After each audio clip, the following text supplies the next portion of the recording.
జనసేన పార్టీకి పట్టిన పెద్ద దరిద్రం ఎవరంటే వాళ్ళ సొంత అన్న మెగా బ్రదర్ నాగబాబు గారు. ఏంటండి అంత పెద్ద మాట అనేసారు? లేదు సార్, ఆ పార్టీ నాశనం అయిపోవడానికి అతనికి సంబంధం ఏంటి సార్? పార్టీకి అతనికి సంబంధం ఏంటి? 2014 ఇనాగ్రేషన్ పార్టీ పెట్టిన రోజు ఏమైనా పార్టీలోకి వచ్చారా? పార్టీని సమర్థించి ఈ పార్టీ కోసం పనిచేయండి అని ఏమైనా ఆదేశాలు ఇచ్చారా? మా తమ్ముడితో నేను నిలబడతానని ఏమైనా స్టేట్మెంట్ ఇచ్చారా? వాళ్ళందరూ కూడా ఆ రోజుల్లో చిరంజీవి గారు కాంగ్రెస్ పార్టీలో ఉన్నారు కాబట్టి ఆ పార్టీతో ప్రయాణం చేసి ఆ పార్టీ పూర్తిగా నిర్వీర్యం అయిపోయిన తర్వాత 2018లో వీళ్ళు చిరంజీవి యువత అనేది 2018 తర్వాత రావడం జరిగింది సార్ అన్ని జిల్లాల్లో కూడా. వాళ్ళు రావడం ఏంటంటే నాగబాబు మాకు తెలుసు కాబట్టి వాళ్ళకి ప్రాధాన్యత ఇవ్వమని ప్రతి జిల్లాలో ఫోర్స్ చేయడం జరిగింది. అంటే 4 సంవత్సరాలు కష్టపడ్డ వ్యక్తుల గురించి నెల్లూరు జిల్లా టోనీ బాబు ఇందాక మీకు చెప్పాను కదా సార్, ఆ టోనీ బాబు అనే వ్యక్తి ఎలా కనుమరుగైపోయాడు? ఈ చిరంజీవి యువత వచ్చిన తర్వాత అతను కనుమరుగైపోయాడు.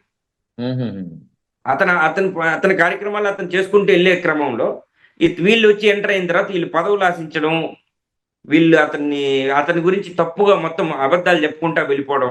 పవన్ కళ్యాణ్ అనే వ్యక్తి ఏదైనా విషయాలు చెప్తే సార్ దాని మీద క్షుణ్ణంగా ఎంక్వైరీ చేసి కనుక్కునే విషయాలు ఉండవు సార్.